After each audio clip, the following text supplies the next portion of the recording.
If you're a mom of a new middle schooler, you may have noticed a change in your child's demeanor since the school year began.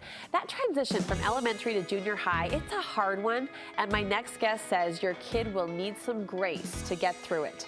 Writer, speaker, and educator Brooke Romney is joining me with wise words to the parents of a new middle schooler. It's so great to see you. So fun to be here. There's such good girl energy in the studio today, and you're the cherry on top. I'm so glad you're here. You recently shared your thoughts on this topic on social media.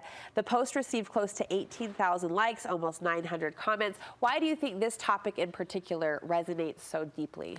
Well, I think that certain events unite us as humans, and middle school is one of those. Yes. So whether you have a kid who's in middle school now, whether you've been through middle school, or whether you're like anticipating middle school, this is one of those times of life where I think parents just like want to dig in. They want to know as much as possible, and they need the support because things really do change. They just do. What's your middle school story? Here's mine. Annie's mom, Annie's a few years older than me, told my mom that girls will make fun of you if you're dressed too matchy or too cute. And so I was taken to Gap and bought, Mom, I love you for this, I do, but like extra, extra large t-shirts.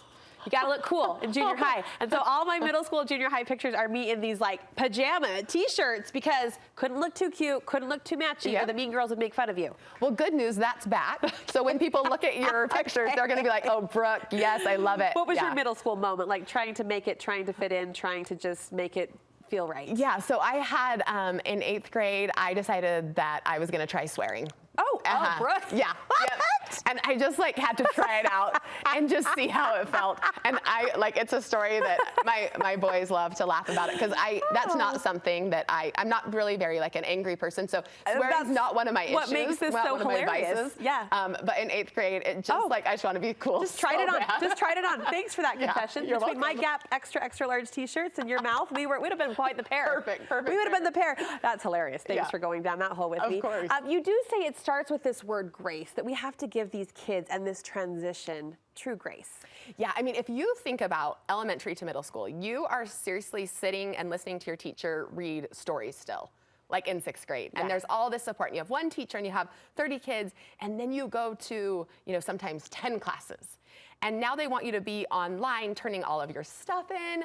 You've got all these kids, and some of them are now like 15-year-olds that look like men and women, and you're just like this cute little tiny 6th grader, and you're not sure like what all these words mean and what people are talking about. And all of a sudden there's sex and there's drugs and there's political things you're learning about, and it is a lot. Like, I'm exhausted just listening to that description, which is so spot on. Like, they're up against a lot of change. It's a lot of change.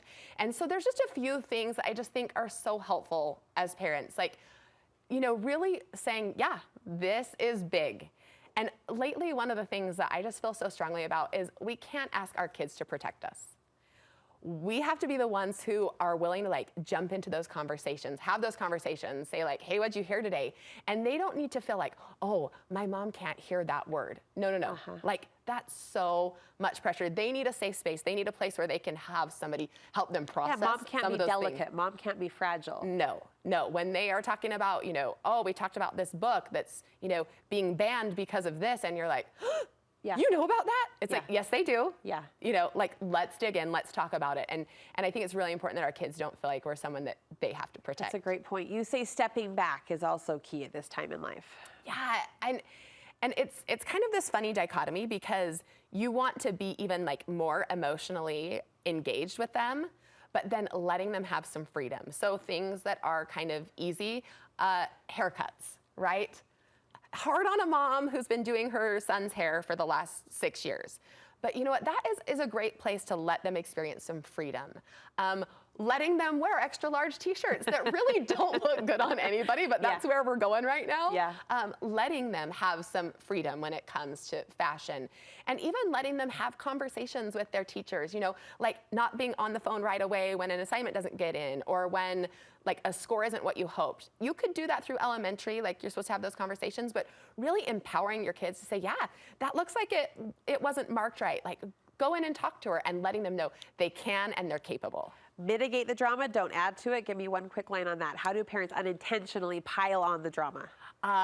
Your child doesn't get invited to something and you're like, oh my gosh, this is so sad. Why didn't they invite you? What have you been doing? Are you guys not friends anymore?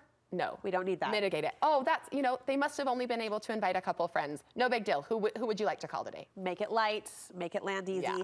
Laziness, you point out, is often a defense mechanism. Explain this line of thinking. So a lot of times when our kids get older, they feel like if they don't try, they can't get hurt. So if they don't try to call someone, then they don't get rejected. If they don't try out for a team, they can't not make it. Helping them understand that things go wrong sometimes. Yeah. And you might not make the team, but I am so proud of you for just getting out there, for putting yourself out there. Not helping them understand that failure is part of what we do, part of the equation, and that really, like, the significance is in your willing to try. And if you don't try, nothing ever good really happens. But don't read that lack of effort as laziness. It could just be fear. It could be fear. Totally. Yeah. And that's what I mean. Like, that laziness is really like, I'm so scared, this is so hard, and I don't know what I'll do if it doesn't work out. And so being that place that lets them know, like, I'm so proud of you for just giving it a shot. 1 minute left. I love this one. Love them anyway. Love them anyway. Totally. Love them anyway.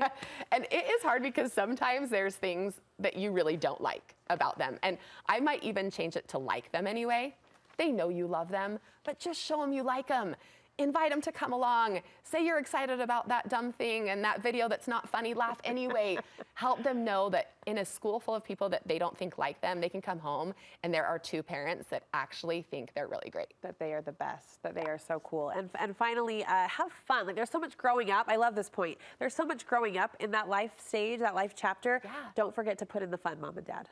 Yeah, and there's so many times as a mom, you're like, oh my gosh, I gotta teach you this, or this was so stupid, why'd you do this? And actually, there's some times where you just still have to be fun and keep it light. Not everything has to be a lesson. All right, where can we read the original post? So that one is on my Instagram at Brooke Romney Writes. And did I hear part 2 of Modern Day Manners coming up? Yes, it's out. It's out. It's up for pre-order, and people should be receiving it in the next couple of weeks. So I am thrilled. And we can see more detail on that on your website too. Yes. This is an awesome flip book to help teach kids modern manners. They need to read it, they need to hear it in a literal way, and Brooke's helping parents with the tool to do that. So head over to our website for more detail. Thank you so much. Thank you, Brooke.